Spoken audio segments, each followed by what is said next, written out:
Hey, everybody, welcome to another episode of Out of Our League. Before we get to our awesome guest, I'd like to just ask, Caesar, how are you today? I'm doing well. It's been a little bit of a rough start, but otherwise I'm doing pretty good. I feel you on that one, man. It's been an interesting day so far, but I'm happy to get into it. Uh, that's the short intro for today.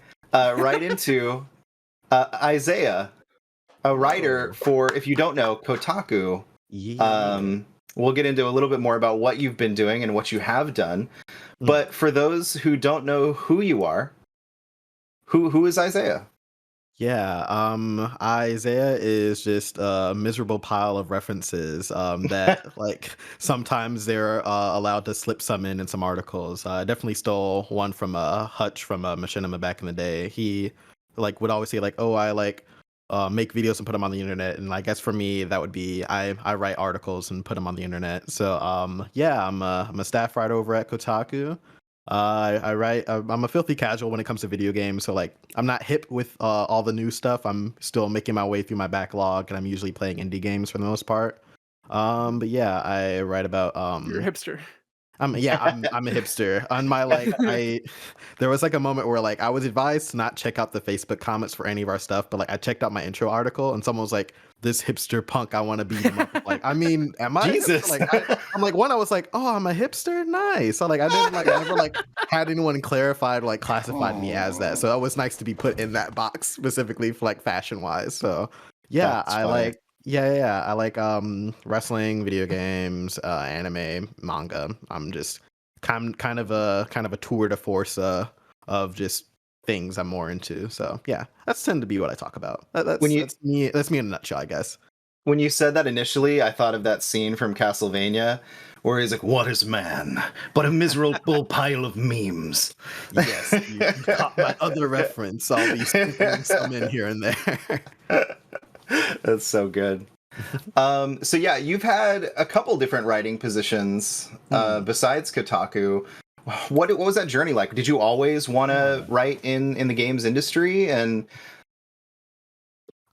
Part of it was like definitely like back in high school, it was one of those moments where like I don't know what the hell I want to do, and like I'd like talk to like my like mom or like my godparents. I'll be like, yeah, I'm like watching these like people like the Rad Brad on like YouTube, and like they making money, like just playing video games. I just like the idea of doing that. I just never had like the setup to like actually get that done, and then part of me was just like, I also just like deconstructing things, breaking things down, and writing about stuff. So, like when I was in college, like well, when I was in high school going to college, they were just like, all right, this is like back in Wyoming, so they were just basically like, all right, so write on your application what major you want to be, and I'm just like, I don't know. It's kind of weird asking like a 17-year-old or however old I was, like, what do you want to do for the rest of your life? You decide right now. So it was either that like or a lit major, and I kind of don't want to go back to school, so it was definitely journalism was how that kind of ended up. So I did some journalism back in Wyoming. I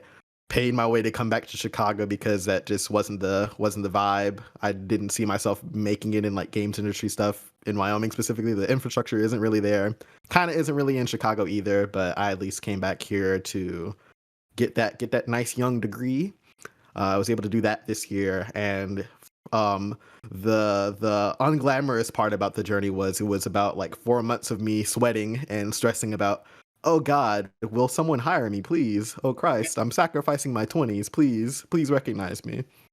So I ended up I think the first time I think I've ever seen any LinkedIn kind of a thing work, like I didn't get like pressured by like the advertisement. Yeah, LinkedIn, you get it on your phone, you can do it on the go. Get your employment on. But like I'd reached out because I saw that Matt Elfrink from GameSpot used to go to my college, Columbia College Chicago. So I was like, hey, so I'm like graduating soon and I really want to get into the industry, and like yeah, so like I like linked up with him. He was like, yeah, you should send over your CV like in a couple days, or like about like right now actually. So okay, yeah. So that worked out. I was at GameSpot for a spell. I was too intimidated to like do video games because while I was in college, like I wasn't able to really focus on playing all the new hotness. Yeah. So I'm just like, oh yeah, my like current like my game knowledge would be like 4 or 5 years old. So I'd just be like, okay, well at least I know movies and stuff because I was like allowed to write about movies and stuff like that. So I was doing that beat for GameSpot.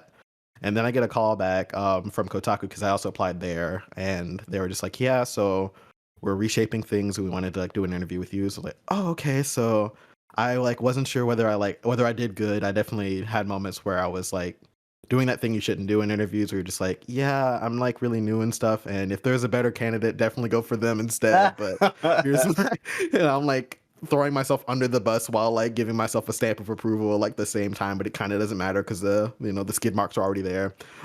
So that ended up like working out. We like talked a lot, and yeah, so the Kotaku thing ended up happening, and I like talked to Matt, just be like, hey, so I'm like sorry to be like jumping ship after the first 2 weeks here, but this opportunity came. It's a full-time job, and I kind of wanted to hit the ground running. And he gave me the blessing. He's like, anytime you want to come back, you could always come back. But like yeah, just like don't like just squander, like don't like pass up that opportunity. So got into Kotaku, and now I'm here and doing the thing. And this is all That's the very journey in recent a too. nutshell. Yeah, it's very recent. Like graduating and then making the whole 2021 has been weird. It's been a weird year of Yeah. like my luck just being like, man, you've had a rough last 4 years. Let's just give you some like reparations with like good luck for like the end of 2021. So it's been I think, crazy. Yeah. I think it's interesting because 2020 and 2021, I feel like opened up a lot of doors for people to look for opportunities online a little bit more readily than like trying to get people in person. Mm. Which I feel like opened up a lot of opportunities for people. I know Prince Jackson, the um, head knight over at the Nightlight podcast, got really lucky in 2020 because Bloody Disgusting was like, hey, I want to know awesome creators, people of color out there that are doing awesome things in the horror genre. And he put himself out there, and because of whatever awesome luck was happening besides from the pandemic, the not good luck stuff, Mm-mm.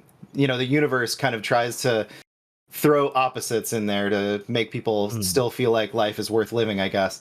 Yeah, yeah. But he ended up, getting this great opportunity and got to be part of the Bloody Disgusting Network with his Mm. podcast. So there's just like these crazy cool, and there's a bunch of stuff like Ryan Colt Levy, another guest we had on, was able to do a lot of Who you remote talked work. to, right? You interviewed for My Hero Academia. He was the voice of Rhodey Soul. Yeah, yeah, yeah. It's very fun.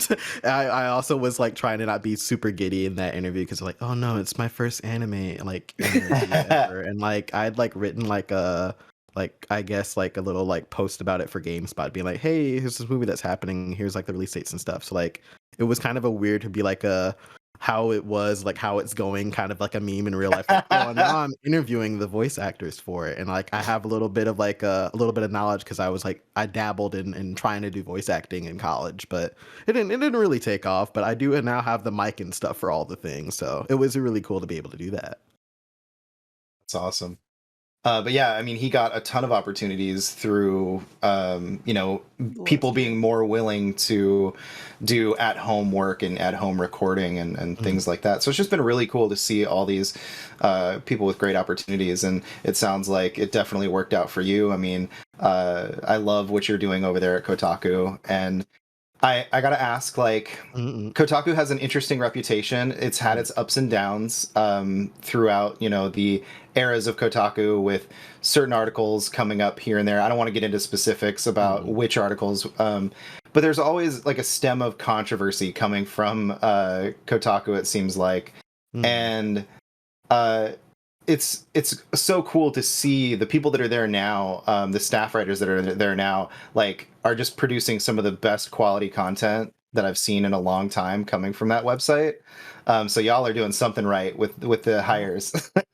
Yeah, yeah. It's like it's funny because my friend Jeremy, like he like dubbed all the like the new blood of Kotaku new taku. So that's kind of been our unofficial title for things. So and then whenever like we see like, oh yeah, like there's moments where like I'll like watch to see like website clicks. I'm like, yeah, yeah, we're doing numbers. It's like the guy looking at like the getting like looking at the like Twitter notifications like going up and like yeah this one's doing gangbusters. So like there'll be moments like yeah new Taku represent. So it's really cool to see that. And like there's moments where like especially early on where I'm just like they're like I felt like I was like behind when it came to like showing off like yeah here's like what I've got and here's all the new stuff. And I'd like look at the other like new Taku class like CC and like Renata, and I'd be like damn I really want to like be able to like find that voice to like write so like succinctly and specifically about a topic and like not make it feel like, because there were moments where like I've looked at the comments of some of my stuff and sometimes I would look at them just to be like entertained a little bit to see like what funny take can someone have, like oh that's a little too close to home, you kind of nailed it there. But like there was like one was like this reads like a college history essay. I'm like well that'll do it. Yeah, 4 years of college will do that to you. So there'll be moments where like I'll like not be sure like how to be able to get my point across on like look at other writers, especially like the newer class, to be like okay how did you come about getting to that point, what weird minutia of way did you find a way to articulate your point to people, and like how can I translate what I'm trying to say to other people. So it's interesting because I find each writer in Kotaku to be like their own island. And especially during the workday, I'm just like, I kind of had to focus on my own shit that day. And I'd be like, I don't know what the news of the day was. Like, especially there was like a time where I was like reviewing a game and I was like done playing and I like doing a draft. And then that was like the whole like Facebook meta happened. I'm like, this is too much. Like, I don't need to return back to the world. And this being the new reality I have to just be assimilated back into and just know about. So it's interesting, definitely. And like, I have to like definitely make more moments to like check in on other people's islands and see the body of work that they're doing, because a lot of the times each person's byline is more emblematic of like how they're growing as a writer and like their own like specific voice. And I'm just like okay I get to see what other people are doing and how that contrasts with like my tone or like my voice stuff. How do you choose what you decide to write about? Which is interesting because oh go ahead. I guess how I choose, like a lot of the time, like I was gonna ask a question. Go you first. You first. Sorry. Can you not? Oh, we hear you. Can you not hear us, Caesar? Is there like a lag? Yeah, probably lag. No, hold up. Oh no. Oh no. Uh-oh. Yeah, that was interesting because it was like a strange. I think my out. Oh, okay. Yeah, there was such a long delay between what we were talking about and then your question. It was like, wait, did he not hear us? Oh no, that's so embarrassing. No, you're all good. What was your question? I was essentially gonna ask like the interesting thing about Kotaku is that it's very different from a lot of outlets. Like you've mentioned, it's very opinion based, so to speak. It's very personal to you. I get the feeling that even though it's published under Kotaku's name, you're writing as Isaiah. You're not writing as a publication, you're writing as yourself. Do you ever get worried or like concerned before you write something that sometimes your opinions might be a little too hot, or like your takes or whatever, like people are just gonna find them so controversial or whatever, or even that somebody else might say something that I it think might like people just will go after you for no reason, because that tends to happen. Like, do you ever think about like reception from the audience? it's definitely in the back. It's not like the forefront really. It's definitely a thing that's like kind of an afterthought. Like once I'm getting closer to publishing, I'm just like okay. But like for me, like I guess the interesting thing, to go to the front of your question, I guess when it comes to takes, I'm kind of cool on takes. I haven't had anything like, I guess my thing would be I don't really do takes, I guess, very often. I know, but like even then, like yeah. some things like there was one that was like, I think you wrote about Amaranth, and she was Okay, banned yeah. from That other was things, and she was like, interesting. she'll be fine. And then it Yeah, was no, like, yeah. which is not just takes, but like certain topics you might cover. And it's like, Yeah. you ever That think one about something was before you write about it? there was definitely one where I hadn't planned on having a part of my day being dedicated to researching Amaranth and then having to write about Amaranth and then finding a safe for work picture or screenshot of Amaranth to use for the article. That was definitely a little difficult. Everything around Amaranth is a little hard. So like there was a moment where like I think I like there was a moment where like I checked out the comments on it because I was just like I've like I've interacted with her like once before because I was like trying to write a story about Fansly when I was like at Columbia College. It fell through. The story never like got published, but it was just like Fansly's a cool alternative to OnlyFans. I might revisit it later, who knows. But it was like it was weird because like I checked out the comments and like someone like had a take that was one of those like, oh, you kind of nailed it there, close to home kind of takes, where it's like, can you imagine graduating from college and being a journalist and having to write about Amaranth? And someone was like, someone said that. I was like, damn. I mean, like, yeah, you're right. Like that was definitely like not a thing that I had planned in the cards. But there'll be moments where like how we like kind of decide news is usually it's like if a writer is more aware of a topic, they'll tend to be the person to like cover that beat. And so there's been like kind of a bit of a running joke, at least in my head, whenever I like have to kind of apologize to my editors, like, oh, do you know about this game? Or like, do you know about that game? It's like, I'm sorry, I haven't played that game. I would literally have to be doing research to figure that out, and it probably won't be a thing I could do really fast. So But there's there'll be also like moments, some things where you don't even write about news. For example, one of your most recent articles is deleting my ex's Animal Crossing save data. Yeah, that one, I think I was a little bit more nervous about, like, because I've like done like the article about like taking Mr. McMahon to task about WWE wrestlers and stuff like that. But that's something I've like kind of lived with for like the past 24, 25 years of just kind of having that kind of opinion about it. But definitely with that one, it was like something I was like, oh, it's like Animal Crossing's a new thing again. People are getting back into it.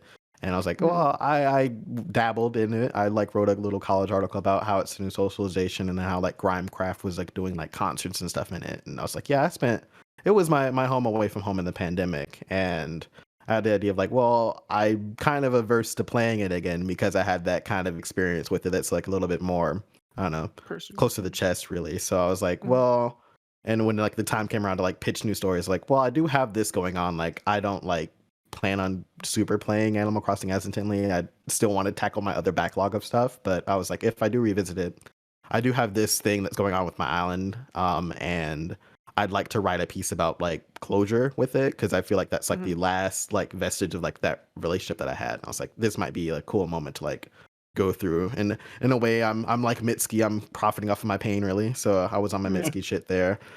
So definitely in doing it, like writing the article out, because I like spent about a day. I spent like the first part of the day going through that process of like researching how do I actually delete this without deleting my whole island, and I found like an answer through that.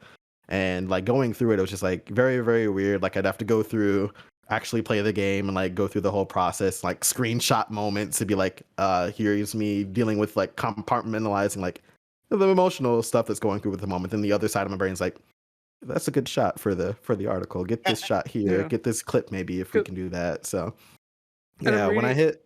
I'm reading through it right now, like a little bit, because I read it before, but I'm just like refreshing my memory. And like you write with such great imagery. Like for example, I was greeted by Tom Nook under a single spotlight as he guided me through the process. Skip forward a bit. Nook told me, there's something else before that. It was like something about bluntness. Yeah. Uh, in an almost laughable bluntness, Nook told me this decision was one for an adult and not a child. Yeah, that Like was you, like sometimes the game just kind of helps me out by having such good language about stuff, and just my mind goblins are just like, that's kind of my more emotional thing. He's like being my therapist right now. So yeah, that was like definitely one where I was like, before I hit publish on that one, I was like, ugh. Because I know that a lot of the times if I'm like posting any sort of articles, like I guess for example like the WWE article about like, oh, WWE lost like this like 70 wrestlers this year, and the main takeaway from that is usually people just read the headlines. I understand. I don't care for it, but I understand. And they'll be like, damn, they didn't just lose people. Wrong, Kotaku, they were fired. I'm like, yes, they were fired. Sorry, semantics made that the point of the article rather than the take I kind of hide out of that. But like there'll be moments where like, if it's just the headline, I'm like, oh no, this headline might get misconstrued. I like have to think about that sometimes, because sometimes we pick headlines to be like, here's it like kind of bluntly, or like the SEO thing that just kind of makes things a little funky when it comes to like what the content is and what the article's like kind of headline kind of is. So with that one, I was like a little nervous. Like it didn't get posted the day I like wrote it, which was nice because I got like a bit of a buffer day, and like I had a terrible migraine after writing it. I was having my like Zuko alone moment of just like going through a metamorphosis. Like I had to like take the rest of the day off work, but like next morning, like I read through some comments. Like some people were just like, "Oh, this is pathetic. Oh, you deserve to do that." Like just doing through the whole motions, right? Like they were cutting a promo on me. Yeah, no, and like there were moments where I'm just like, I like saw like one take where someone was just like, yeah, like this is like Kotaku fell off, which is always like a funny phrase, but it was like saying something Ratio. like, yeah, ratioed. Yeah, they were saying Oh something God. they were saying something to the effect of like, this isn't like this isn't news. I'm like, well, like simply look up. There's like it says odds and ends It says odds and ends, yeah. there are subheads. There are sometimes Yeah. not just news that we cover. We cover other subjects, and there's like the media literacy is a thing sometimes. But like I was like kind of worried, and I was kind of fortunate that it didn't put like social the day like as I was going through my motions like at home after writing it. Because I do look through the comments sometimes. I just like kind of want to see like what resonates with people and like what their kind of like conversation or like takeaways of things are. So when it got social the other day, it was nice to see like people who like actually read through the article and just be like, yeah, no, this is like great. And like I've gotten like a lot of like DMs and like stuff from people. I'm just like it's always a moment of panic because anytime I see notifications on like Twitter, I'm just like, oh God, what did I do? It's so weird like having people try to talk to you about stuff. So feedback with that was nice. Yeah. It brings up things that people don't think about, such as like in Animal Crossing, if you have people come over and visit, your villagers will ask you afterwards, like, how are they doing? I miss them. And then you didn't think about the fact that they would be asking about your ex. Yeah, and yeah. Check it was, out if you haven't read it, but like still, it's just. And like the other interesting thing is that like usually like when it comes to comments, like Facebook is probably the best. I guess meta. I shouldn't dead name a website. So it like usually like the cesspool comments where like if I want the spicy takes, I'd go there. Facebook is still Facebook, but it's the still company that Facebook owns now. Facebook is Meta. Is Meta, yeah. Stupid, whatever. But like I'm intrigued. Comments, were really nice. I'm intrigued to see how that's going to change because a lot of products like Instagram, WhatsApp, Oculus all have like powered by Facebook or whatever. Yeah. So now I'm kind of wondering if that's going to say powered by Meta instead. It's happened on my Instagram. Instagram. Oh, did it already? Meta. Yeah. Okay. If you open Instagram right now, it says from Meta. If you open Messenger or WhatsApp, it says from Meta. Now I got to try this. Hold on. This is how they get you. This is how they get you. They slip. How they get you. I was click on that app. Do the buy Meta. Do the thing wow. Where like if like the older people on Facebook who shouldn't be on there. They shouldn't subject themselves to misinformation like that. I was hoping it would be the thing where they like switch the like logo on the app. So they'll be like, oh no, Facebook is gone. Where did my Facebook go? And then they'll just delete it, and then nature will heal. That's what I was hoping it was, but no, it's not that. Dude, social media apps are a very interesting subject because like I was on TikTok the other day and I saw this post of The Rock come up, right? Was it the wonderful rap? No, but that one is everywhere. Gangbusters. Rap? Is that what you said? Yeah, he raps. He raps with like Tech 9. It's really cool. Yeah, it's pretty dope. I'm looking this up. You guys keep talking. It's all about power. But yeah. But he must have done a video where he like reacted to something, but somebody took that reaction and is now just like duetting it with whatever video they think is funny. So they'll put like The Rock rates hot girl or something like that, and it'll just be The Rock being like, yeah, makes sense. It'll be weird for his presidential run when that comes back to him, right? You mentioned misinformation, and it's like this is not actually The Rock rating this, but how many people are watching this and thinking it actually is? They'll be judging it by pixels and how fast and slow and how much you can expand pixels. I won't expand on what that reference is. If you've been following like CSpan court cases this week, you'll know it's a lot. I never thought I would ask this, but I was looking at the rap. What's new with C-SPAN? What's going? No, it's just court cases from last year are happening now, and are you talking about the kid? And the judge is just he's having a time. he's asking some QA questions about the internet and technology, and it's a lot for a high profile case.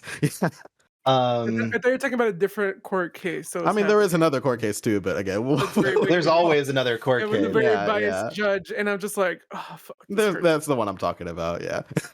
Whatever. Anyway, the zooming in thing, the zooming in the pictures. Yeah. So Move on. earlier question kind of plays into what Caesar was kind of going into. But how do you choose what you write about?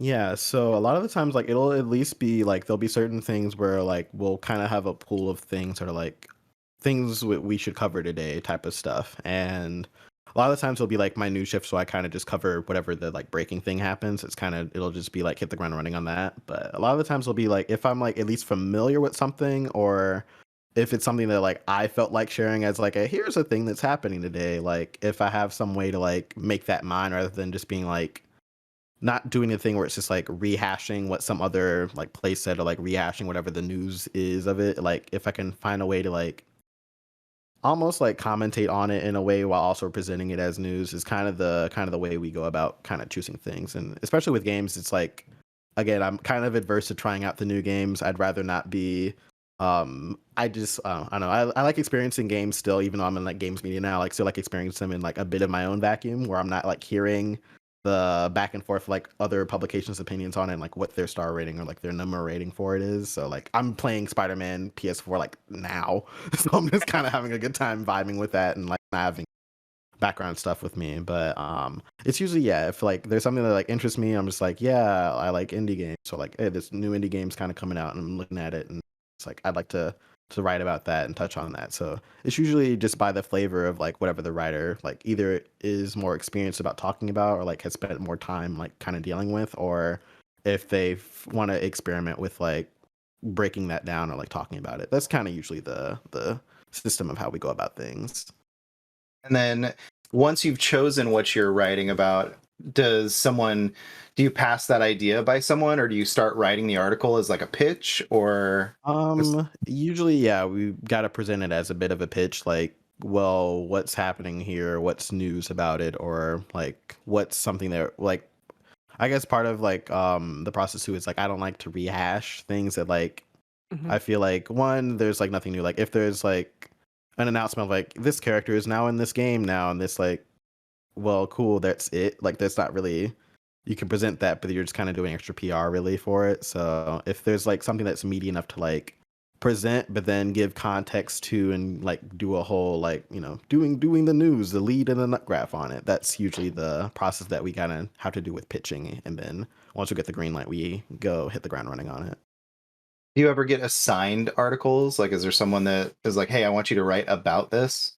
Not either. Sometimes sort of it depends. Like if it's like again, if it's like a new shift thing, it's like, hey, this thing happened. Who's like free to hit this? That'll be like kind of the moment where like you got to do like a bit of like a cursory look on things, seeing like what like our previous coverage was of it, and then just kind of writing it up. So there'll be moments of that too. Sorry if I was making faces during that conversation. I just listened to the rap and I didn't realize I had heard it before, but I Oh, didn't know it was The Rock. you didn't hear the great Oh, one's voice? I didn't know it was The Rock. I just know I've heard it a how lot do on you TikTok. not know? It's about drive. It's about power. We He stay hungry. said, "What's my motherfucking name?" in the song, and they Well, played no, The because Rock. on TikTok, it's only it's about drive. It's about power. We stay hungry. We stay Yeah, hard. and Work, then put in the hours, and take what's ours, and then it stops there. I don't hear anything else after that. okay, okay, And it's okay. stupid that I have that memorized. It's so dumb that I have that You're doing memorized. a whole genius lyrics breakdown of The Rock's first like rap song. But without knowing that it's The Rock. I Yeah, didn't it's know it was like The Rock. I feel like The this thing person must have been a it's great. wrestler. The Uh, Rock is cooking up some heat in the kitchen. That's what I'm telling you right now. Anyway, sorry about that. Sorry about No that problem.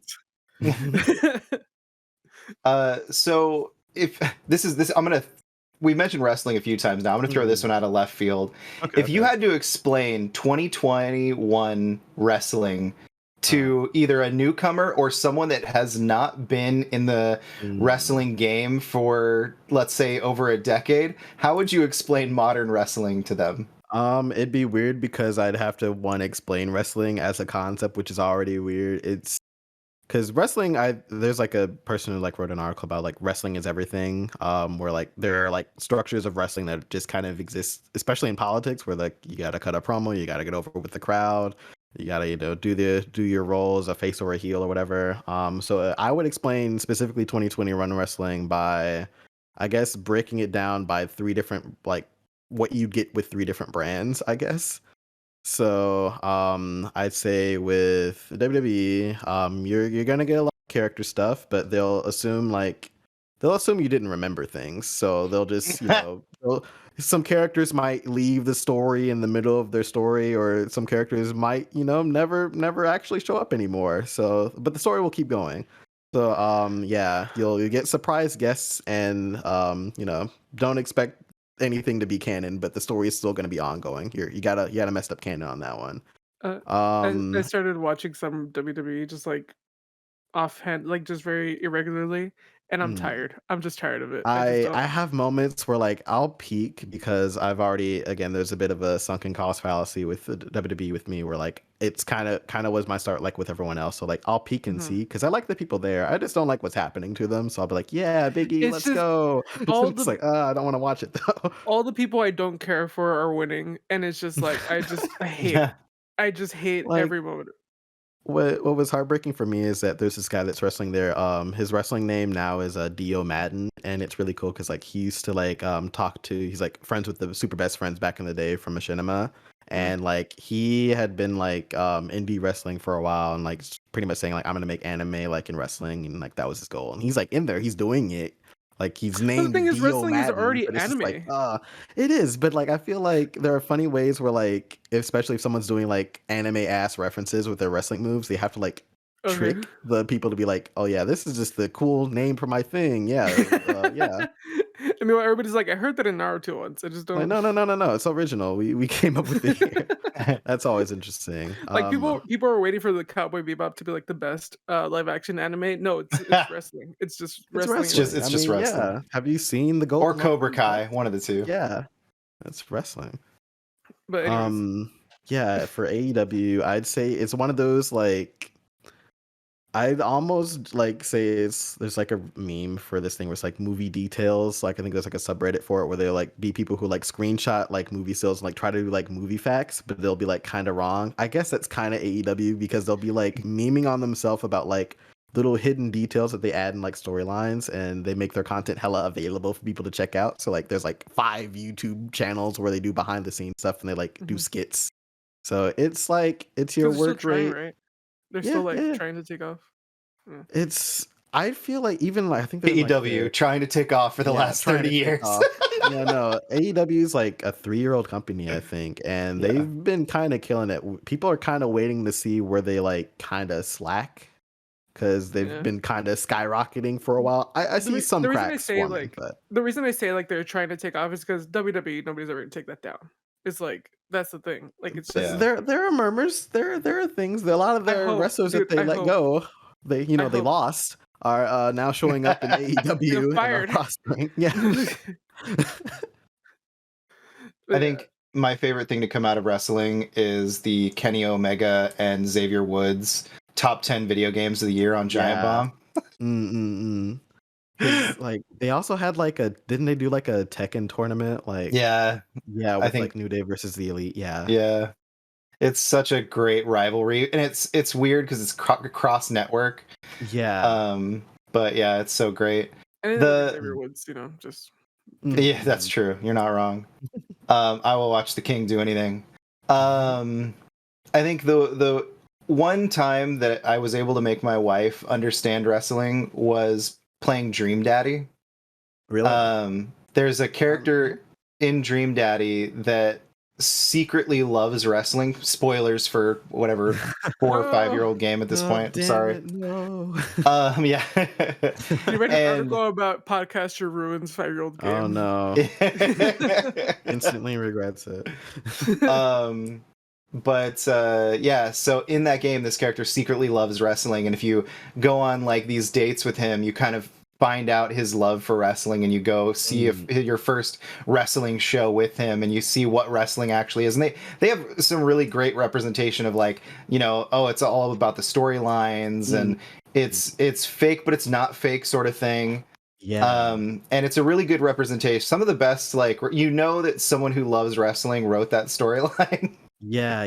Um, Honestly, I guess my cop-out answer would to explain wrestling would just be to refer people to Super Eye Patch Wolf's like video essays about wrestling because Oh. he has a way like another like passion of mine is looking at, like I like video essays. I was like trying to dabble in making video essays a while ago, but time those take time. I don't have that kind of time anymore.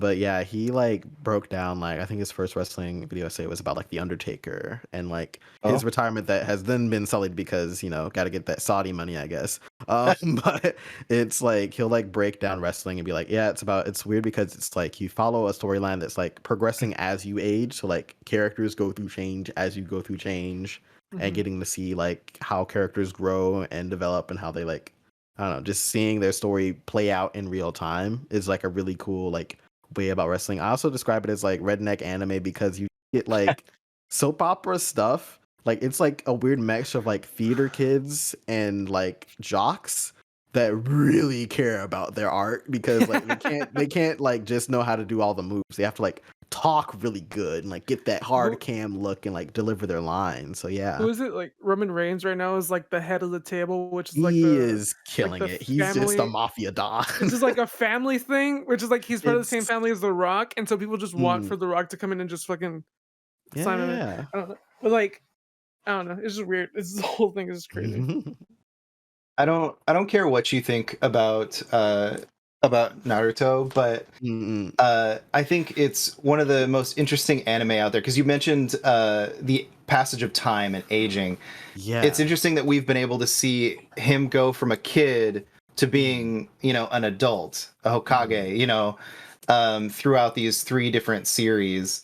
Mm. And meanwhile, you've got like Dragon Ball, where it Uh, has Goku aged like more than in half a yeah, decade. Like, I don't. they have like a lore explanation for it. Like they kind of peak in like their 30s and they kind of Right? age really, really slowly. And like I guess there's a thing with that. My like one gripe, I guess I have many gripes about Dragon Ball Z. Yeah, I'm a Dragon Ball Z fan. Like, I guess the other thing about anime and wrestling, if you're a big fan of it, you most likely also hate it the same amount. Like they're like, oh God, let's not get into that. But like I feel like Goku, like the best version of Goku, I feel was like early Boo arc because like he had that at least like he felt like he was maturing emotionally with things where he Mhm. was like, yeah, I didn't want to kind of come back because shit kind of hits the fan and I have to take care of it and maybe y'all should stop relying on that so I'll just hang back and then be like, oh no, I shouldn't have just let y'all just kind of rely on that. Maybe I should have just beasted on Boo before he became, stronger and all that stuff. But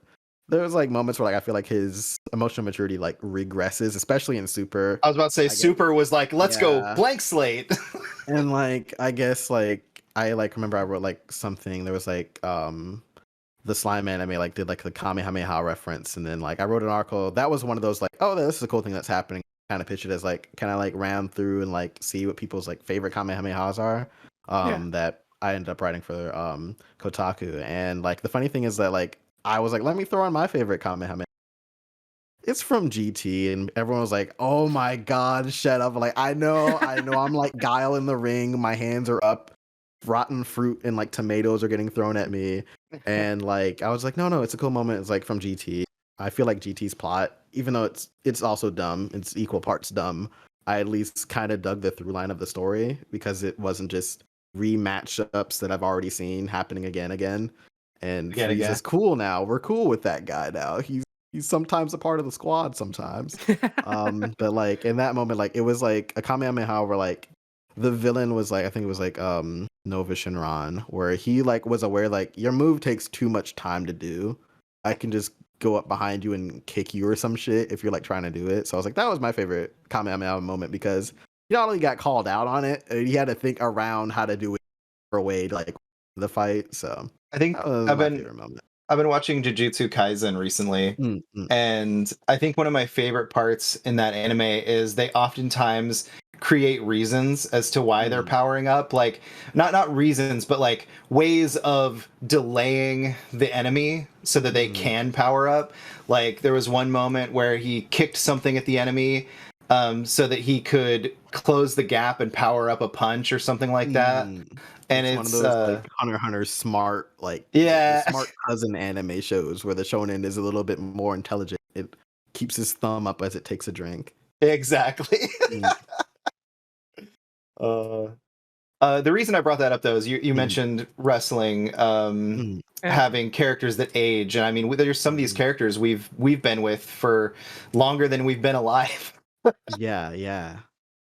And I think that's just a really interesting thing that almost no other um medium has. I mean, you look at Mm, soap operas and stuff, and that's probably the only other one where these shows have been going for 30, 40, 50 years, some of them, mm, which is insane to think about.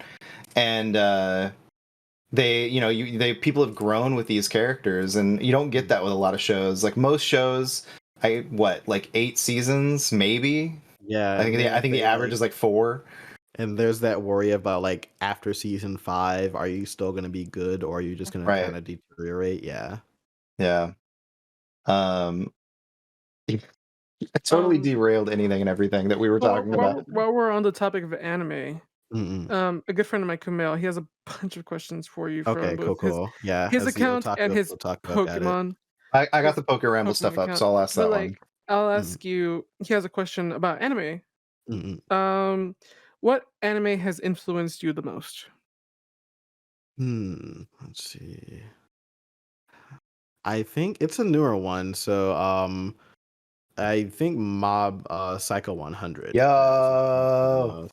Like it's definitely one of those where I'm just like because the same creator that made One Punch Man, and I was like kind of expecting it to be like that same kind of like power trip Yes. kind of a show, but like it was like again, it's like One Punch Man's smarter younger brother type of a show where it like talks about feelings and emotions and stuff, and it's like, well, you can like be shown or being said of being good at this one thing, but maybe you don't want to be good at that one thing. Maybe you want to try something else. So like I like just the comedy in there is some like S tier, like top of the shelf, like comedy that like they do like a lot of like physical humor and things like that and like gags like that. And like the comedy's really good. But there are moments where like it'll like break down like an emotional moment, like just dealing with like anxiety or just like not really like I don't know, just frustration with like communicating with people. And it's like the way that they go about doing that and like also animating it while like tackling these subjects and being like, here is like the advice that the show is giving Mob by also giving you like the first theme song's really cool because they like literally like if everyone is not special, then you can be what you want to be. It's like, yeah. Like empowerment the show, but it's also just like got some great Sakuga, just some good Sakuga with it. So it like kind of hits like all the bells for me when it comes to like anime that I enjoy. I was 100% worried about Mob Psycho when I first heard about it because I think One Punch Man is entertaining. I think it's an Mm, interesting parody of that superhero genre. mm. But it doesn't have like the same kind of substance. Yeah. And so I was a little worried about going into Mob Psycho knowing that it was from the guy who did One Punch. And then I started watching it and I'm like, oh, this is what I wanted out of One Punch. This is like Yeah. the same kind of concept, but those characters have that depth that I was looking for. Mhm. And yeah, absolutely great choice for a favorite right now. Yeah. Absolutely wonderful. Anime. Anime! Anime. The Anime. only one I've seen so far is My Hero Academia, and anytime anybody talks about Okay. anime, I'm just like, That's a pretty good Texas one. Smash. Yeah. United States Just, of Smash. Let's go. uh, Delaware Smash! I just find it all too intimidating. Not like you were just talking about like Dragon Ball Mm-mm. or I forgot which one it was, and it was like Frieza's here sometimes, or like he's our Yeah, friend, and it's I'm Like, just like I don't want to keep up with that. and like, there's the thing too. Like, when people think anime, they tend to just think shonen. Like, there are a lot of other genres of stuff that are Yeah, out there's a there. lot of That's other like, ones too. yeah, some other ones are like, very personable. Like, I'd say like Violet Evergarden or Nana are Mhm. yes. definitely big ones for Just the me. Where most it's like, yeah, accessible ones probably right now are the yeah, shonen. like they don't get as much promotion or fanfare. But Mhm. Like the one everybody talks about is always One Piece and like how it's so yeah, fucking yeah, massive and I've been like converted to the Church of One Piece. I used to be a doubter, but Saint I Oda. know one day I'm gonna fall into it. I know one day I'm gonna end up just slipping and watching an episode and just watching Mm. the whole thing. I know it's gonna happen. I'm just too scared to do it. Yeah, no, it took a lot of people like talking it up, but like in a way that wasn't like because like usually when like you hear anime boasting about their anime being the best thing. It like sounds like it's a punching down kind of a thing. Like, yeah, mine's really good. Like, I remember like just either One Piece fans always saying like it's really good right now. That's the only thing that they're saying about it. Like, is the best thing. It's really good right now. And I'm like, you guys keep saying that, or they'll be like, the story of One Piece is the best story ever. Like, that's a very specific thing because you'd like assume people being like, oh no, this person's like the best show because the main character is the strongest. But like hearing the hook being about the story, and like when I was in college, like this one like kid who's like really into voice acting was like just talked up One Piece and was like reading it as we're like in like class, and I was like, okay. So it's like always moments like people talking it up that like chipped away at me. Then the pandemic hit and I was like, oh no. And then they're like, when Netflix, like we have like the first like, you know, couple of seasons, I'm like, oh, there's now no excuse. There's becoming no excuse now. And like the Shonen Jump app, which I'll just, you know, not sponsored, but you know, it's a good app. I suggested favorites tabs on it and they did that. So, you know, they're really receptive of things as well. It's just made it even more accessible to like just download it as you go. So it'll be like moments where like I was like reading it on the bus and not stressed about how long this bus ride late has been because I got to read like 3 chapters of One Piece and just have that in my head. So it's pretty good. The story's really good. He has the opposite of the dragon, like the Akira Toriyama problem with Dragon Ball story, where like you'll get introduced to a concept, but you'll never get it picked up again. Like it might not mean anything, or just be like the character got stronger. How did Goku punched harder? It's like the only like Don't worry thought about process it. of it. It just does. But like with One Piece, like they'll reference a thing and it'll be like kind of detailed to the point where like, do I need to pay attention to this? It's like, oh yeah, no, that won't be relevant for like the next 300 chapters. But like it'll come back and be like, oh, you knew about this because we mentioned it. We didn't talk up why. So it's like very immersive how like you can feel the world has been happening.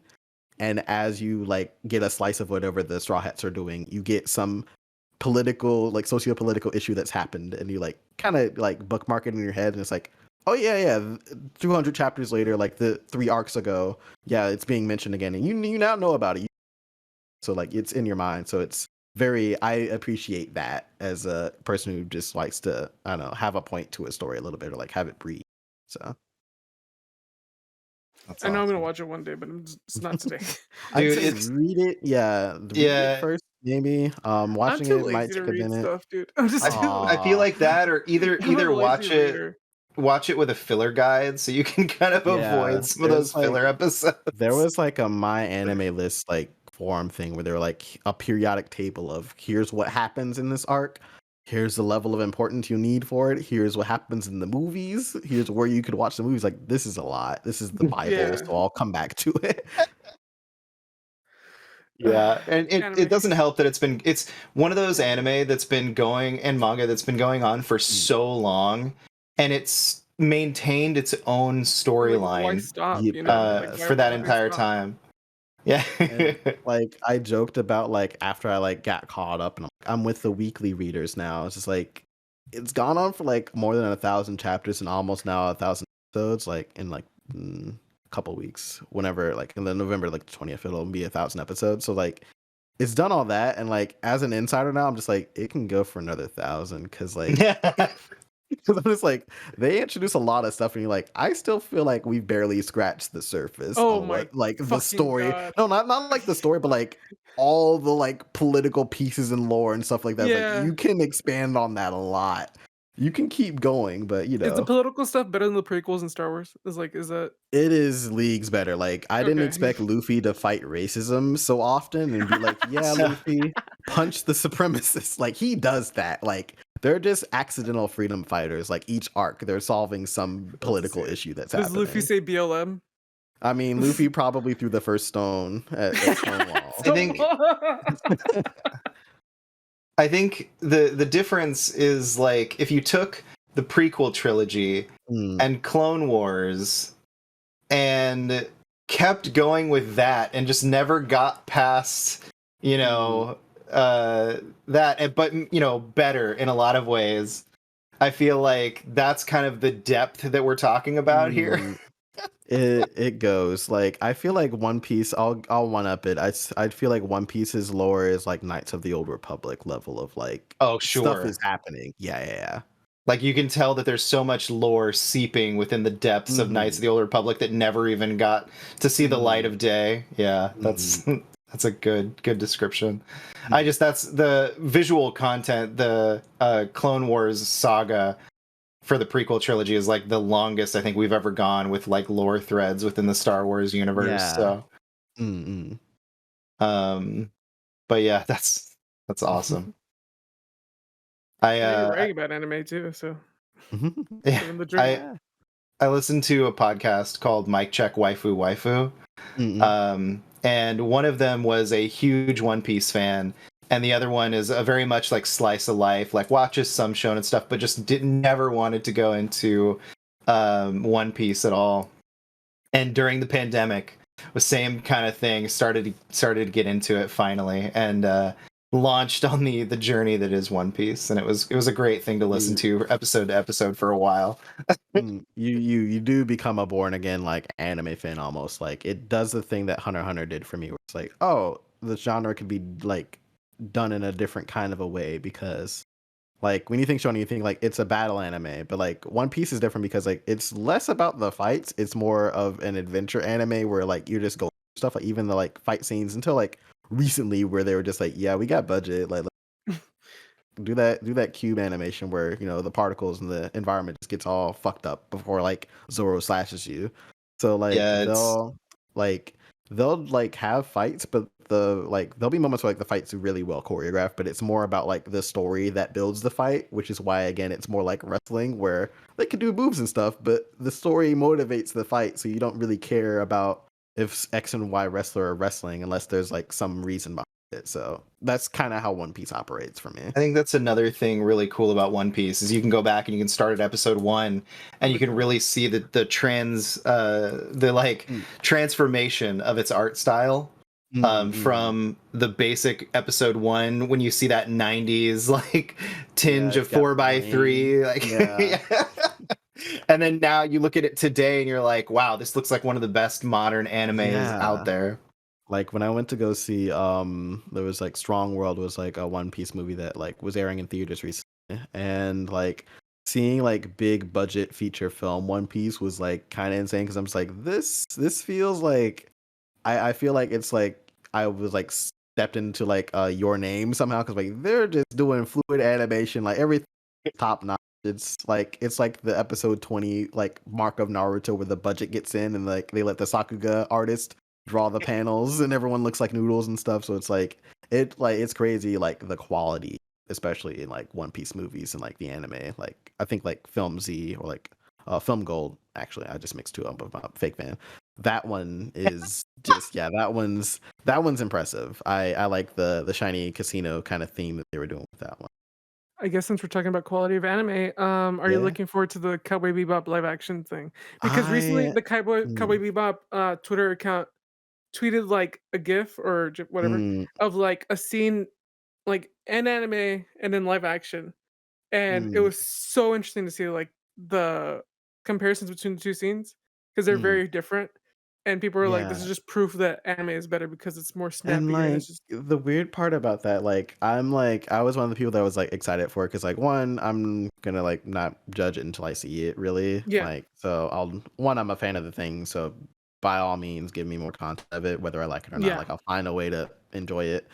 And in like some broken way, like to the Death Note live action was like, it's just really dumb, but I enjoy how dumb it is. Like that is how an American like light would act. So yeah, go for it. So like let's Final Destination meets Death Note. yeah, that would be the genre if it were made here. So like they'll like when the announcement happened, like I knew like John Cho, that's a lot. I can see him pulling it off. Like the actress Daniela, like I was just like, I remember seeing her in like the Jurassic like Park movie that she was in, like one of the like recent ones. One of it has World in it. I don't remember which world it was. He's got Chris Pratt. He's taking over Hollywood by storm. And like I heard he voices the T-Rex. He voices like the Velociraptors too, all of them. Wow, that Chris Pratt is the voice of Luffy in Japan. Oh Jesus! In Japanese, he's the voice. He's like the original voice.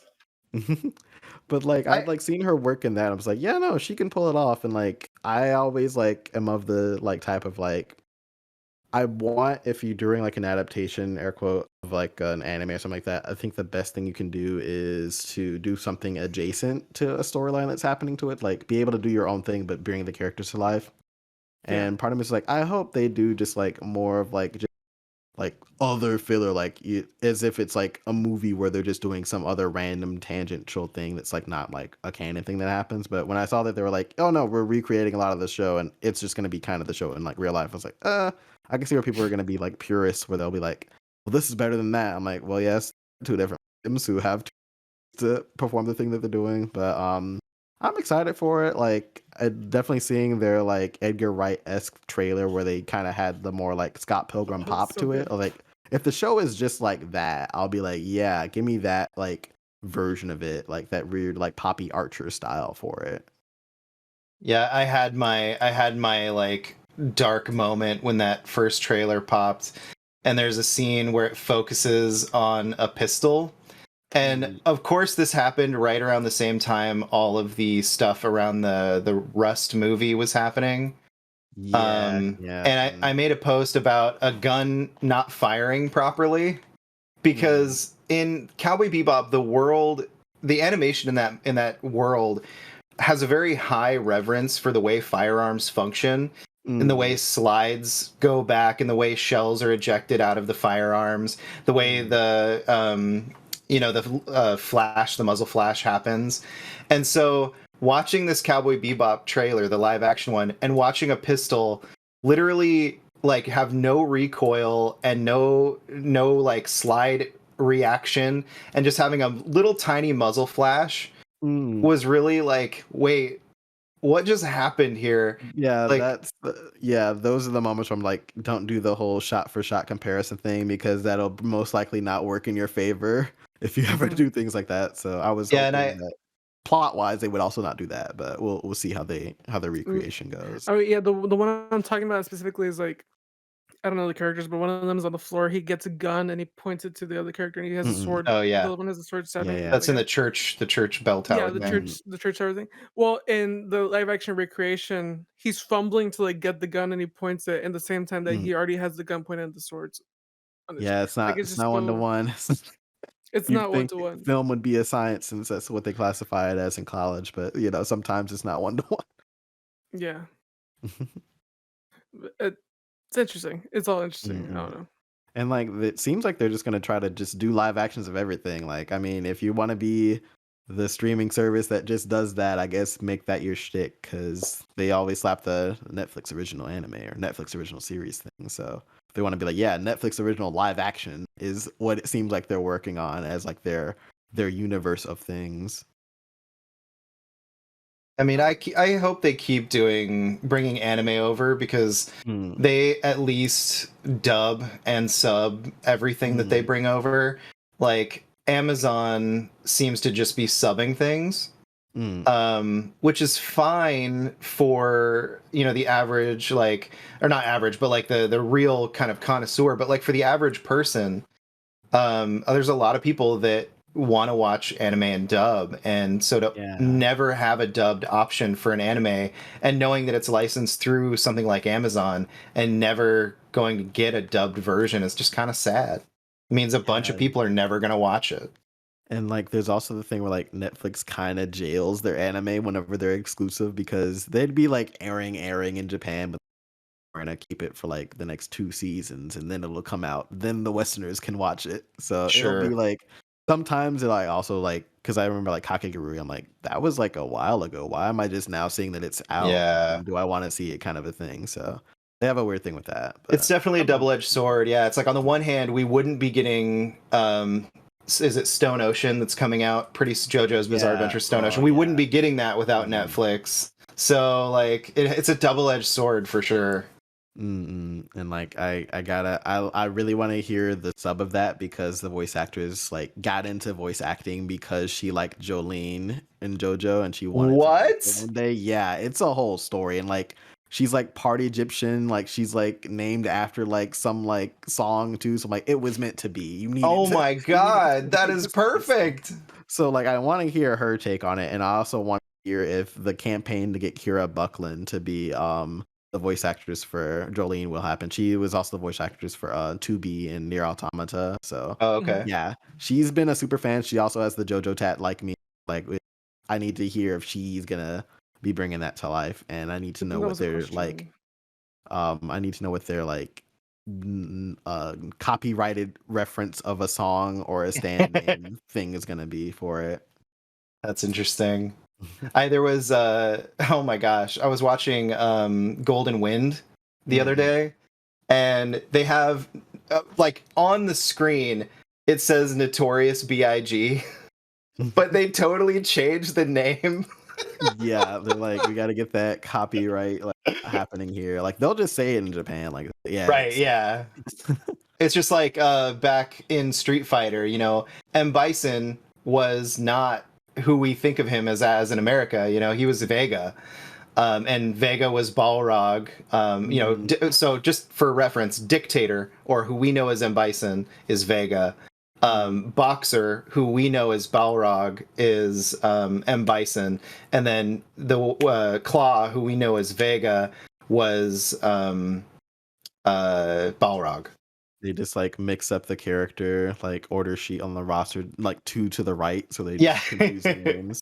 Yeah, the whole reason was because they didn't want a lawsuit with Mike Uh, Bison mm. being too close to Mike Tyson.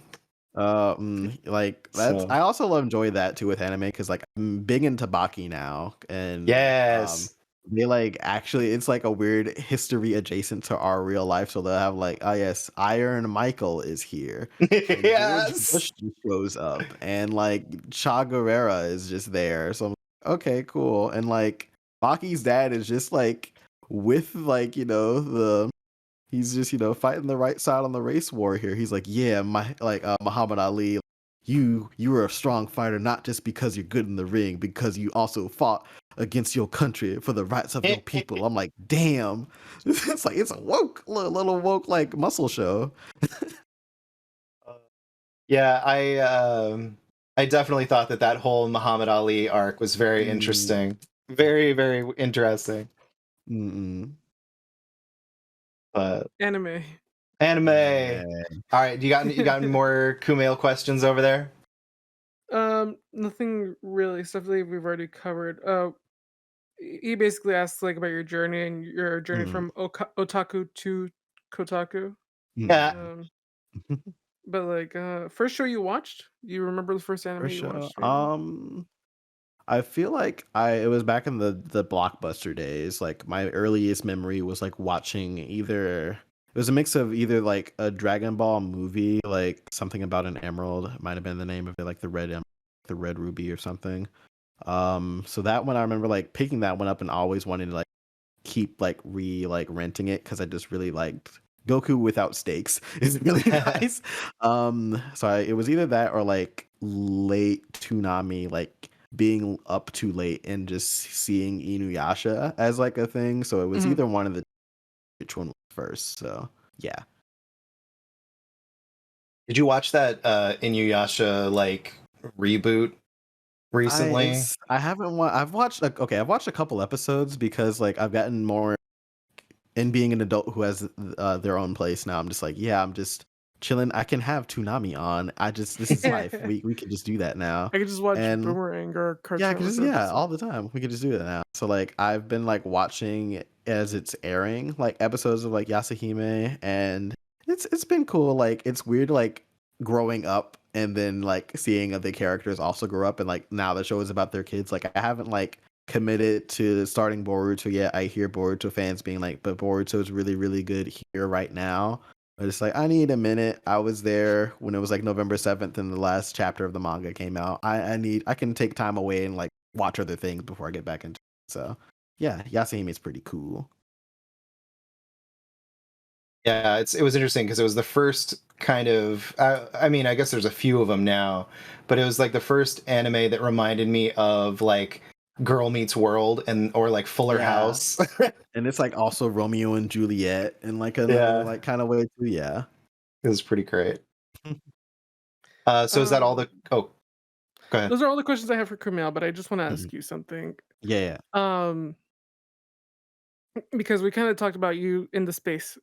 your experience recently. Mm. But like, Oh yes, I, I just saw your tattoo. Sorry.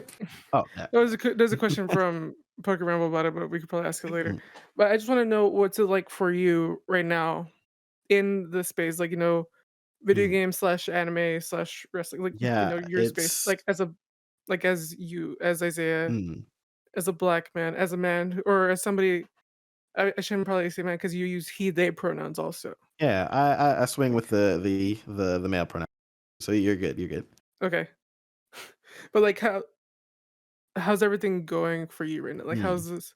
Has it been kind It's of hard for you? Is it like it's just I it's want to know. definitely, yeah. It's a mix of like one coming to terms of like I've achieved something and like being like proud of that is like another thing. Like I've gotten more used to like accepting like I don't know, like working for something and getting there. So that's been Mhm, weird. It's definitely been weird to like have been following these people that are like in the industry for so long and like having them now be mutuals or like check out my work or like comment or like talk and all that. So like it's definitely weird like dealing with that too. Um, the other part that's been weird though is like I guess on the same line of both of those things, like it's like right in the median of that like feeling path of that for me currently. It's just like I'm like I literally say guy now. Like I'm doing it. It's the job now. We did it. So there's that, but there's like the weird feeling of the like I feel like I'm still like a guest in this space a little bit because like there'll be things where like I don't like I like new like all the hype about newer games. I just haven't been like gripped by a lot of the newer stuff to like commit to. Like, I don't have like next gen consoles like the PS5 or the Xbox Series X. I bought a PS4 Pro. I bought it like four mhm. years ago. I kind of give it a little bit more of a run before I do a whole new thing. So like there'll be moments where I'm like, I don't like feel like I care to engage to be like the big profile guy that like writes the review for like the big new game. I'd rather just because 2020 was just like indie games for me and were like kind of keeping me going. That and just Mass Effect re-releases and like Nier and stuff. So like I'm into like the more like niche, I guess, thing. So like it's been kind of like there's that line of like trying to find my I guess my niche when it comes to that. Like what But things do I even cover? What then, things do I find value in? I, Yeah. I would say that's still really important in the space because everybody Mhm. focuses on the new when there's a lot of Yeah. people like myself who probably can't afford the new big and Mm-mm. shiny. Like they can only Mm-mm. either afford like indie games or probably re-releases of old games or just like Mm. and so I think that's still really important to have. Yeah.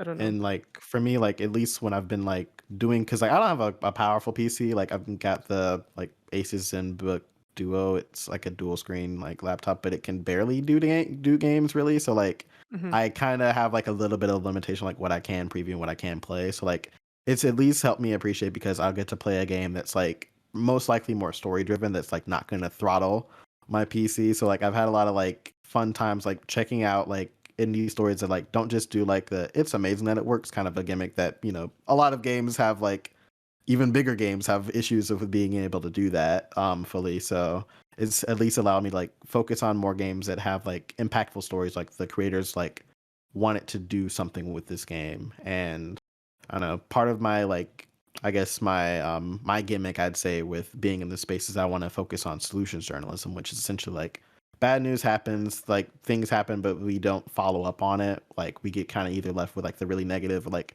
bad vibe feeling about like a certain topic, but there's Mhm. the news just keeps happening, so that kind of gets led behind, and usually that thing doesn't get picked up again until like maybe something big major happens. But at least letting like people know like, hey, there is like an issue that's happening in the world, and like here's like small ways that people are trying to, even if it's like not the thing that ends up solving it, just letting you know that people do still care about this if you like feel like you got left behind on caring about a certain thing too, and here's how people are trying to solve that. And so I find a lot of that in games where they want to talk about like a loss in a relationship or like coming to terms like your queerness or just things like that. And so like I've picked and choose a lot of indie games where like I feel like their stories whenever I like do impressions of them, like their stories are like trying to do something rather than just being like, sometimes it's like okay to just have a game that you can just turn the lights off and just, do the thing and like vibe with it, but trying to also like help you arrive at something like some other thought that you didn't have when you started the game. So that's my long tangent about just me, but then connecting it to indie games. And like that's kind of I guess what my shtick is gonna be until Bayonetta 2 comes out, and I should definitely be the one to review that. I've kind of put Well, my stamp Bayonetta on 2 is that one. already out. Oh no, Bayonetta 3. I is meant yeah. 3. I'm so stuck on 2 being the newest thing. I forgot to even update it to 3 being like, yeah. Well, you got a Switch, right? So that's what it's gonna be on. Yeah, no, So, I've got that already. I don't have the OLED, but another thing of like I've already bought the. uh, would you say that? Oh, can you hear me? Yeah. Okay, I thought my audio was being weird. Would you say that you are in the space like at the right time for you? Because I would feel like right now is probably the best Mm, time for people of yeah. color and queer people or people Mm, identifying like because like like I don't know, I'm Mexican American and I'm mm, queer. I'm all these different little labels, Don't mm, forget and I feel amazing. like I would not have felt welcome in the space. What? mm, I said, don't forget amazing. Eh. But like I feel like for a long mm, time, as you're very strongly aware, mm. the internet space for like fandoms like video games and anime and stuff like that have been heavily populated by white cis Yeah, straight yeah, yeah. men. Do you feel like right now's the time to like get in and be like Because like I definitely feel like because even like seeing things like just kind of across the space in general, like seeing people like Iffy and people like Fiona, just kind of like seem like they're permeating like more spaces. Like at mhm, least like there's like moments where like if people can like break through and be able to like show yeah. like, hey, we are here. We But even like then, that's not still pretty yeah recent. They're still yeah pretty no like and like as of the and last I've 2 years or something. yeah, and like it's kind of weird for me because like it feels like one, I don't see many people like me who's like also doing it as well. So Hmm. it's like a weird thing of like, especially in like college, I'd be like, yeah, like I'd like my college advisor would be like, who's the last person that was able to do it? Like, how can you like model like what their like trajectory was to get here? And I'm just like, maybe it was like, I don't know, like Alana and Greg. Like that's just kind of like the only people I've like seen as like recent stories to like be able to do it that kind of a way. So there's a bit of like I don't know, there's a bit of moments where it's like how do I navigate that for me? And also like how can I don't know, like find a way to like help other people like, Yeah. we're not gonna be all crabs in a barrel. We'll most likely try to like help lift each other up to get to this point too. So Would you it's say that been a you're a lot of like yeah. trailblazer? I wouldn't say all that. I'm figuring out to like I'm just it gets cold, so I just cuddle up at night. I'm still figuring things out every day as well. So, like, yeah, it's a weird thing of like trying to navigate it, but then also like trying to figure out how I want to be present because part of like the conversation of like me getting hired was like being told like it's kind of also a public figure position as well. I kind of like laughed at it. I was like, oh no, I don't think that, but like it's weird having like, oh, I wrote something or like I said something and like people will be like, here's your social, like be like adding you to be like, yeah, like what's your take on here? Either it'd be like a negative thing. So it's been weird like having that, and my vibe is I treat Twitter like someone would treat Tumblr, I guess. It's like Yeah. I like this thing, here's this thing I liked. I'm out. I'm not gonna like post much or like I'm just gonna meme for a couple days. So like I don't know, like I feel like I don't also want to be terminally online as well. Like Yeah, that's fair. it's the world is bigger than Twitter, even though like that kind of feels like it's the insular thing. And so yeah, it's been important for me to like find a way to be a part of a conversation without being like the main character of Twitter for the day. So when it You comes don't to want to that, be like like main character of yeah, Twitter. you never want that. You don't want to be like the bean guy, I think. That's the guy from last year. But like I'd like modeled like Gene Parker and Gene Park and Khalif Adams' way of how they go about being on social media. Like they'll do it for a conversation kind of a thing. Like they won't just do it to be like, we gotta be here to post takes because it feels like a lot of the times in the space, like on Twitter in general as an app, it just feels like the place for comedians to get their 5 minutes and just write this fire joke, and I appreciate that. I like would rather be on there in a way that like I want to promote other people to be like, yeah, here's this other work that other people in other like publications are doing that I really liked, so I'll share That's that, or I'll be like, yeah, there's fan art that I like, cosplays that I like, sharing it like that, and then like I'll have the occasional commentary, but it won't. I had to be stressed about it. I'll just be like, oh yeah, I picked up the phone. Hey, I wanted to post this down. I'll come back to it later. that's definitely something that Khalif Adams is excels in is Mm, raising the voices of creators, and he does such an amazing job. Like I said, mm, found out that you were working, like who you were and mm, whatnot from Spawn on Me, mm, and I feel it's funny because you're not the first time that's happened where I've discovered somebody through Spawn on Me, and what he's doing over there, and it's just been so amazing to see how many voices he's been able to elevate through that platform. And again, Kotaku on the same level has had some of the most incredible, like Evan I can't say his last name. Used to work for Kotaku. Now he's writing Black Panther, or he wrote on Deathloop. Like just doing some really cool stuff out there in the space. And it's just awesome to always see the diversity in the hires over at Kotaku and the people that they bring on. Just grow. Watching the space grow for sure. I don't know.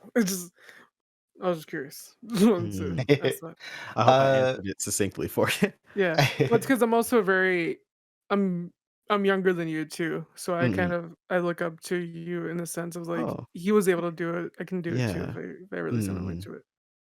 And like I partially joke about it because it feels like I have like the hey ya stand from part 7, which again, best part, don't at me.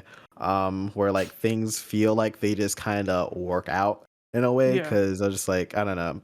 And that's a part of the whole, doing the work, but then feeling a bit of the imposter syndrome for it. But things have started to settle down, and I'm starting. I am here now. It has happened, and other people can do it too if I can manage my way to do it. So that's awesome. So you mentioned earlier that you mostly been playing older games and indie games. And along that same vein, there's this really small indie game called Pokemon. And the Poke Ramble podcast would love to know if you like Pokemon. So I was a fan of, I've like played, I think the last Pokemon game I played was like one of the Pokemon, like, I won't remember the name of it. It's one where you played on the DS, but you had to use the stylus to like circle the Pokemon. One of those Pokemon shows where there was an anime of it. They have little like bandanas on and they can actually talk. I need someone to actually help me find what the show was because I want to revisit it someday. I'll message Camille, see if he knows. Okay. And so like I liked Pokemon more because I knew it for the anime back in the day. And so like my current Pokemon knowledge is not a lot. And Ash loses a lot. Like, that's all you know.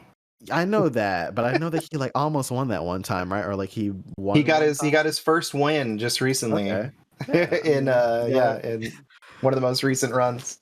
He has to get out there and make that bread sometimes, Yeah, that was a pretty big thing for him to win that because it was like, I mean, we've had that anime running for a long time. I mean, the late 90s, right? Yeah. So for him to finally get a win 2 decades later, I mean, obviously he's won matches in that time, but he's never won like a tournament. Yeah, no, just barely get the brass wing. Always the bridesmaid, never the bride. Exactly. 40-year-old, 10-year-old finally won. And then he wants to. The Poke Ramble podcast wants to know. It's Kumail. It's Kumail. It's not just Kumail. It's totally different thing. He didn't want to ask you a bunch of questions. He wants to know if you have any inside knowledge as to where Pokemon Sleep might be. You see, Pokemon is super not my beat. Like, it's one of those ones that we always have as a thing of, hey, who can cover this? I have not played any Pokemon game in like the past decade. I can say more than a decade. I have not played a Pokemon game. I don't know. It's all about that Digimon. Yeah. Digimon is, low-key. It was pretty good. Agumon, Greymon, Metal Greymon. It was pretty good. Dude, the new one that looks like basically like a T-Rex anime character is pretty great. And then he wants to know, is it really your birthday in 8 days, or is this lies from the fake news media? Oh, okay. So there are moments because I have to like remember to update it myself because I decided in November I'd be annoying, be a Scorpio, and be like, I'm gonna make it everyone know that my birthday is in X and YZ day. So I have to remember at like midnight when I'm still awake to update it to do a countdown. But yeah, my birthday. So I try to do as live of a countdown as I can if I'm like consistent. But yeah, your audio cut out there. Did you say it was the 21st? Yeah. Okay. And then it wants to know: are there any plans for your birthday? Any fun stuff? I've been trying to convince my friends, and it might be a go. I want to do like rent out like a bar karaoke thing, like because Ooh. in Chicago there's like a Chinatown like area where there's they do like a little karaoke bar, like in the Yakuza game. I want to do Yeah. like the Yakuza game, so I'm hoping to do that. If not that, it'll be like another Friendsgiving thing because the unfortunate part about being born like the week of before Thanksgiving is that kind of gets overshadowed by it. So I don't know, something Sure. nice. Maybe just make food at home with friends. Something. That's all my plans are. Nice. And then outside of the otaku life, Uh, what is Isaiah getting up to? let's see. So I'm either watching wrestling or it sounds like a day. I'm taking walks on the lakefront. I get to look at the moon settle over Lake Michigan. I'm either doing that, like I've tried to take up antique shopping, but it's kind of, I don't know, antique shopping in Chicago is here's all the sports memorabilia. I'm like, I kind of want like furniture stuff though. Sure. So I'm either doing that. I walk like the Terminator down the streets of Chicago. So I'm either somewhere doing that, trying to find some good food, or go to hang out with people to watch stuff or do things. That my social life is kind of weird, especially with the pandemic, because it's like, ah, no, I was kind of already a homebody, so I'm either like at home reading or watching something, and that's kind of it, or cooking something extra and then making that a meal for the night as opposed to the week. So that's kind of my day to day. And then the last question is: the tattoos you have are pretty sweet. Oh What are yeah, the yeah. stories behind them? Okay. There's one that I just can't show because it's not because it's like anywhere weird. It's just on my shoulder, but it's a Joestar tattoo. Basically, I got that because I'm a JoJo fan and we're so don't talk to us. Um, so I got one tattoo that is the little West. We don't talk about season 2 or 3, but I got it because I like the symbolism of that, like meaning of the tattoo of like, the maze that leads you to you. Like that a lot. There is the little JoJo onomatopoeia missing tattoo that I have. That's the one that I saw that I was like, hey. Yeah, there's a bit of a story behind that. Essentially, like the one of the colleges I worked at, like I suffered from a racism, and long story short, From a racism. yeah, and I like wrote like a Oh, be your doing journal. Oh, Oh, your oh, audio your cut can you out audio hear cut me? out again. Oh no. So it was like around the time where like I was going through a like moment in my life where I was like, I don't know if I want to be a journalist or not. So I took like a all that. So before this moment of confrontation, I was in Dallas, Texas, and I was like, I want to get the menacing tattoo on like, my elbow. So like when I sit at the table with my hands crossed like a Genji Ikari, I like, feel like a sense of confidence with it. So I got that for like, situational reason. Uh, there's an invisible tattoo that you can't see, but it essentially says "Polite Las Dios," and it's a bit of an Uncharted reference of that one, where it's like great, like sufferer, great endurer. So I have that. There's this like guy who's like committing like seppuku, but it's like a cover up tattoo. It's a cover up tattoo. There's a story there. The interesting one though is the sleeve tattoo that. So Your audio cut out. I yeah. So there's the koi that I got when I moved back to Chicago because there's essentially a story about like a koi swimming upstream to eventually become a dragon. So I wanted that to be like my moment of like, I'm coming back here. I'm gonna try to do something with my career, and if it works, and this is like kind of that stage of my life. That's at least the theme I'm doing with like the traditional Japanese tattoo style that I'm doing. And there's a lotus flower on the other inside of it, which that essentially means like, going through a hardship, but like going through turmoil to sprout to be a flower, because they're usually like swamp plants. Mhm. So then there's Kiyohime, which is the larger part of the tattoo that kind of goes everywhere. And her story is that like she fell in love with this monk who would always come through her village, and he like promised to one day marry her, but then he ducked her a couple too many times, didn't go through with that promise. So she got mad. She chased him across the river. He hid in the church bell. She turned into an Oni demon, burned him alive. And I was like, ooh, okay, yeah. So this one, breaking this down psychologically, that one for me was just like, don't make a promise to, and don't like, I don't know, put too much trust in like just words with a thing, trust action too. So Mhm. a bit of a two-way one with that one. So, and then I have a Nana tattoo that is a stick and poke. It is in progress because I really like Nana. I like it's one of the series that like were introduced to me like way early, like maybe like 2014, as a thing of like you should get into this, but it felt like it would be too early for me to watch it because I wouldn't be able to appreciate it.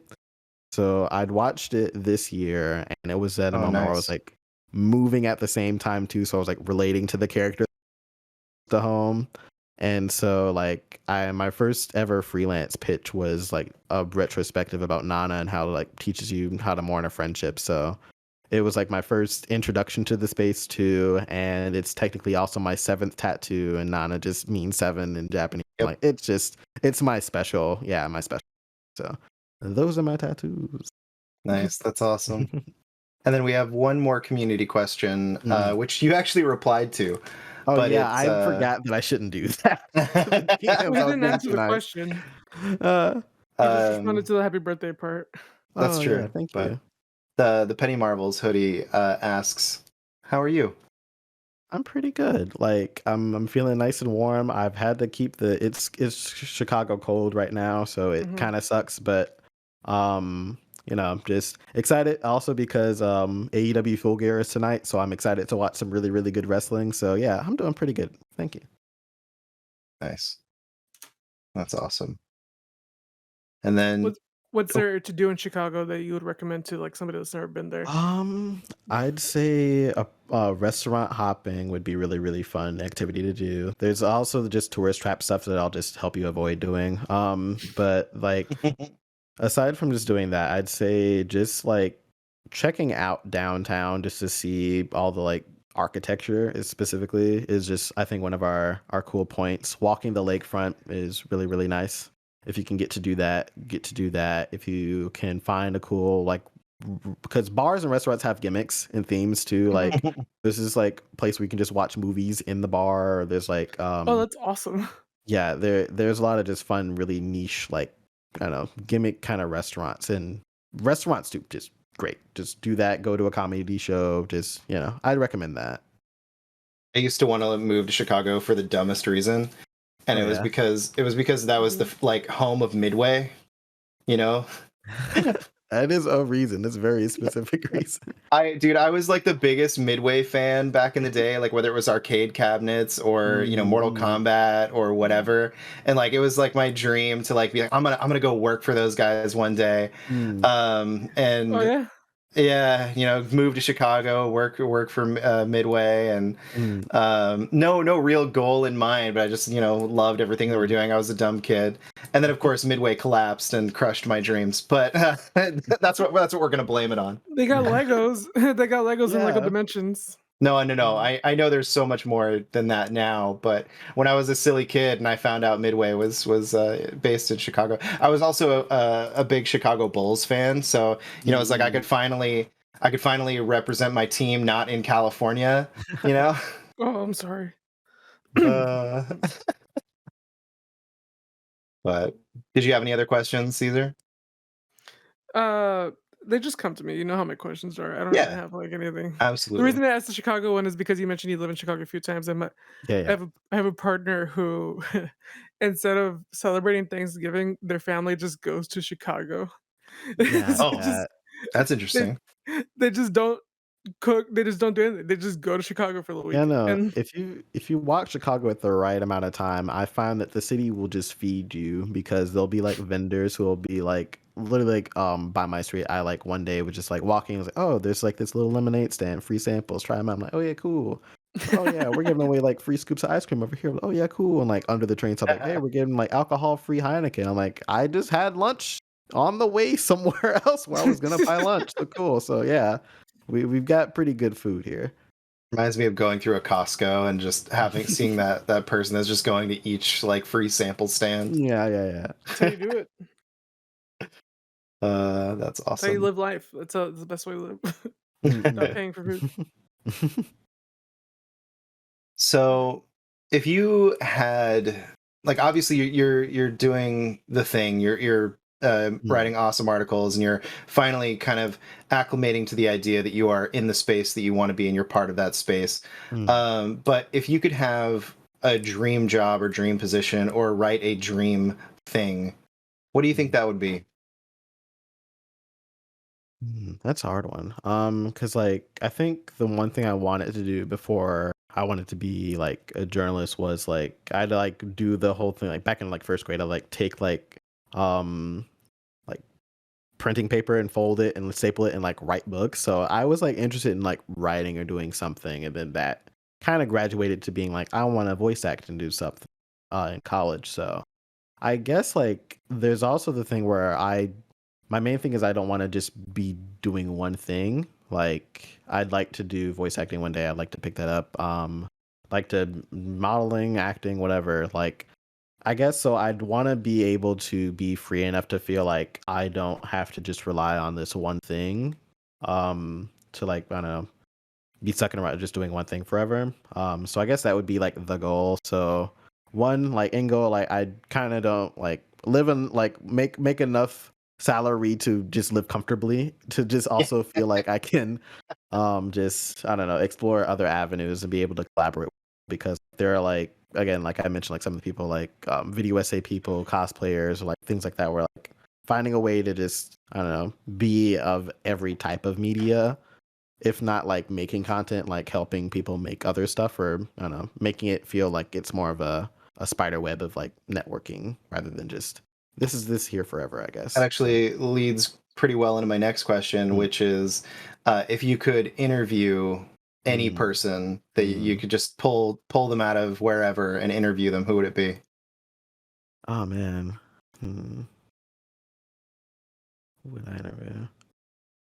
That's a hard one. I don't think I've ever like I even answered.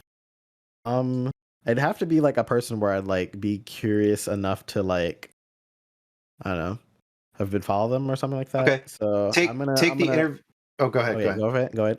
I was gonna say take the interview side out of it. What about Okay, just okay. person you want to meet? Like whether it's an industry person or I want to do a cool cop out answer that I heard from someone that I interviewed recently who also tried to dodge this question and was just like, nah. you haven't heard of them yet, or like I haven't met them yet, as like my like cool like I walk away the sunset happens answer. The hipster answer, right? Yeah, the hipster answer. So I don't know. I feel like I'd like to talk to. I was gonna say Hideo Kojima, but like I feel like that's everyone's. I want to talk to David Cage. You know, but I want to talk to pretty good. I want to talk to David Cage. Actually, I'd say that if I could pull off a David Cage interview, that'd be pretty interesting because I again used to watch Super Best Friends a lot. So my relationship with the Good Games guy is I got some questions, and he makes a lot of games where like even if I don't enjoy them for the right reasons, I enjoy them. So Yeah. I like to be able to pick his brain about a couple stuff. That's funny. It's a great answer. I like that answer a lot. Heavy rain. Sorry, I was just looking at I feel like that's a really hard question to answer because we Mm. Oh, talked to 100%. Cool Greg. I don't know if you know who Cool Greg is. Kind of funny. He Oh, yeah. interviewed Sasha Banks, who is his favorite wrestler in the WWE, Mm. and we asked him about it, and he said, "Man, it sucked." Because he looks up to her so much, he loves her so much, and Mm. it's not that his image of her was ruined. He was just so Mm. scared to talk to her, Yeah, because and there's so always that weird thing of like you don't want to like talk to them as a fan because you feel like mhm. that distracts from the questions you want to ask, and it kind of just maybe weirds out the interview a lot. So Yeah. I do understand that. Yeah. And then he just mentioned like he told his brother Tim, he was like, if you ever get me the chance to meet my number one person, I forget who it was. I Mhm. don't want to do it. I don't want to meet them. I just rather just look at them from a Yeah, distance, appreciate them from appreciate afar. them from a distance, and just never meet them. And I feel like that's Mm-mm. such an interesting thing where there's people that want to meet and befriend their idol Hmm. or just live in the shadows and just never There are acknowledge like them. some people I look up to where I was like, I feel like I like them, but we wouldn't actually be friends in real life. Like we just would Yeah. vibe or something. So yeah. I mean, well, there's people like Hideo Kojima where apparently he's friends with everybody in the video games industry for some He reason. would be me, I guess. Like if me in like 10 years, well, I hope to be in the position that Hideo Kojima is, just hang out with the movies and like musicians and people that he just likes. Like, yeah, we posed next to the Lumens. Yeah, we did that. Yeah, I've really enjoyed Rahul Kohli's kind of like Oh my god, that's tweets amazing. back and forth with Hideo Kojima recently, because obviously, you know, just about everybody looks up to Kojima in one way or another, and so to have Yeah. someone like that look at your work and respect what you're doing, especially on a medium that Kojima loves so much, you know, which is like TV shows and film and books and things like that. And to be like, hey, I really liked your character, sort of thing, He's is got a just good kind of vibe, I cool. think. They gotta do something together. I don't know. Scorpio represent. So from there, I mean, is there anything that you are working on doing that you want to promote? Any place where people can find you, or You're mostly gonna just still find me on Kotaku. I'm trying to do, again, my November is kind of booked with projects that I'm trying to get over the finish Your line. mic cut out a little bit because you Oh said no, my November is kind of booked with a lot no, of things before I'm that, trying to get before off the the ground. November. What was I even saying? After Kotaku and before November, you said something. You can mostly find me on Kotaku, and I'm kind of working on things in the background of just projects that I'm like trying to get over the finish line, like projects with Kotaku. So, there's a lot of things where I like to talk to people that are creating that I'm like maybe reviewing or talking to about. So you got a couple of those where I'm like just doing interviews with people, just to get at the heart of like what they do a thing and why they do a thing. So there's those things I'm looking forward to doing. I'm trying to come up with some anime pitches for that, because I'm trying to put respect on my name of otaku of Kotaku. So there'll be things like that. So that'll be what you guys can look forward to, and just funny memes or retweets of cool cosplayers or cool art on my Twitter, I guess. So awesome. What is your Twitter account, by the way? my Twitter account is a weird phonetic spelling of my name that an ex actually named me. So it's just me more, profiting off of my ex's like Mitski, I guess. So it's Iza, so EYEZUHH. And we're gonna have that. I think Gage's gonna have that pop up on the screen, probably. I don't know. I don't know what he's doing. I don't know. I don't know if we're doing the pop-ups or lower thirds this round or this interview. Probably. I think he's doing all that stuff in editing. But yeah, thank you so much for agreeing to do this and coming on the show. Yeah. It's been a wonderful interview and insight. And anytime I get to talk about anime, I'm happy. So glad I could provide that. Did you do the voice, Phil, or did I do the voice? Yeah, have you done the voice? I mean, we haven't really been doing the voice lately, but I'll do it. I'll do it just for Isaiah. Okay. Isaiah, I just want to say you're pretty good. Nice. We've had a lot of people on lately that aren't as in tune with like the Metal Gear kind of franchises, so it's been kind of like a moot point. Will they? But you mentioned Kojima, so it's apt, I guess. Yeah. But yeah, it's just kind of been a thing that I do less and less. But yeah, it's always a fun one. Thank you. But seriously, thank you so much for being on the show today. This has been a lot of fun.